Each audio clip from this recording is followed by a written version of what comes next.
Lolene, how are you? Hey, what's up, Mama? How's it going? Great. So I'm speaking with the fierce and the fabulous, my sister from across the pond, Lolene. Yes, I love that. You were born in Britain, and I was, yes. I was born and raised. what was life like for you growing up? You know what? Life was fun. I grew up with my mom. She worked really hard to make sure that I had everything that, she could possibly show me. And the most important thing she gave me was belief in myself and a confidence, And I, was always dancing and singing. I did a lot of theater as a young person, and a lot of dance and writing and singing. And so I've been performing since I can remember. So life was great growing up in England. I mean, Britain's like my home from, like my roots or whatever, and it was fantastic. I got exposed to a lot of like Euro dance music and some great, music comes out of England. So yeah, growing up was great. So at what point did you decide that you wanted to be a star? I always knew it. Like, I went to my first dance class at 2. So I was always a star, just no one knew it yet. I love your attitude. How did the record deal come about? Like I said, I was dancing and singing in the UK. I was writing a lot in London where I was living at the time. And I would fly out to LA on little writing trips to work with people, in Los Angeles. And on one of my trips, I met with super producer J.R. Rostam and his managers at Cass and Beluga Heights. And they recognized my writing and my artistry, and they wanted to sign me and bring me out here. So I ended up being their in-house writer for a year, and during that time, I developed my album, The Electric Hotel, and ended up signing with Capitol EMI Records. So here I am. But it wasn't overnight for me. Like, it's been a journey of transformations from, background vocalist, songwriter, to then eventually artist, Now, I have to ask, you have this alter ego, Miss Fufu? Yeah. Can you tell me about that?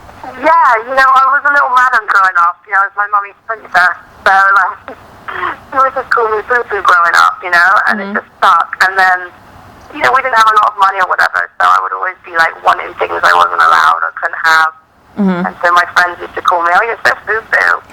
So, it's just the sort of bratty side of myself, really, I make fun of. But now, with my music and stuff, it's become more of an alter ego for me on stage. That's where she really comes out. It's a good tell. I love it, and it's so it just reminds me so much of myself, actually. Really, with life, I'm a very honest person, so everyone. It's also the name of my company, Miss Fufu Inc., which I'm developing right now, and I want to inspire and uplift young women and young girls to be brave and bold and go after what they want.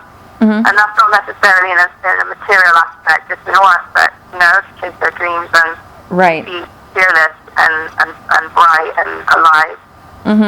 Definitely. Now, Sexy People has been in my head nonstop, and I have you to thank for that, by the way. I've been listening to it. Thank you so much. I love that, Lolene. It's a very catchy song. And what I found interesting about it was you were quoted as saying in an interview, or I don't know what it was for, but you said that everyone has something sexy about them. Yeah. Well, obviously beauty is in the eye of the beholder, we've all heard that saying. But, the point is that everyone should celebrate success, whether it's your little toe or your freaking, right palm, I don't know, whatever. Whatever you got going on that's unique and sexy to you, let everyone know about it and celebrate that. I don't believe that there's not one person on this earth that hasn't got something sexy about them.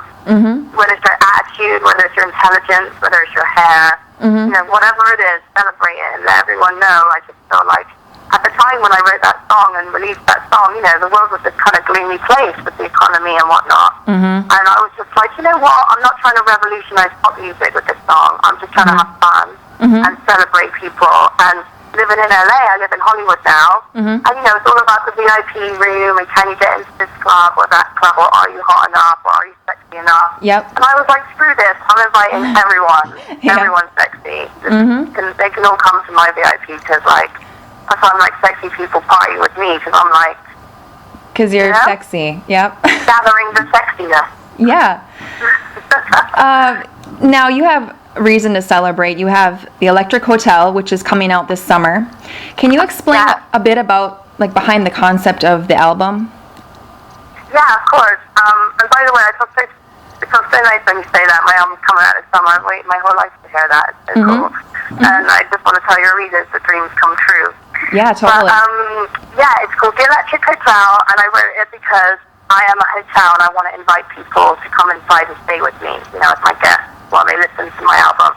So wherever, if you're in your car, home, club, whatever, you're my guest while you're listening to my songs, And I also wanted to write, it's a 16-track album, 14 plus 2 bonus, and it's a very varied album with a lot of pop range. There's songs on there that are ballads, mid-tempos, dance songs, reggae.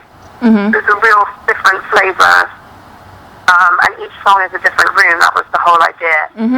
So that's why I called it the Electric Hotel, because it's like a hotel of songs, with different flavors. So, but it's all very much pop and all co-written by myself.